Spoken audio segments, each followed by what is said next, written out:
Na katibu mkuu wa vyama vya wafanyikazi KOTU Francis Atwoli amemshutumu vikali aliyekuwa naibu rais Rigathi Gachagua kwa kutoa madai ya ufisadi katika mfuko wa taifa wa hifadhi ya jamii NSSF.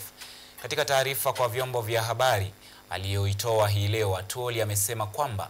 madai ya Gachagua kwamba fedha za NSSF zinatumika vibaya katika uwekezaji wa barabara na miundombinu ya umma si tu ya upotoshaji, bali pia ni juhudi hatari za kisiasa za kupotosha taasisi muhimu inayohifadhi mustakabali wa wafanyakazi bilioni kadhaa nchini Kenya. Atwoli aliongeza kuwa matamshi ya Gachagua yanakaribia kuwa usaliti wa kiuchumi, na alifafanua kuwa alistaafu kuwa mwanachama wa bodi ya NSSF mwaka wa 2021.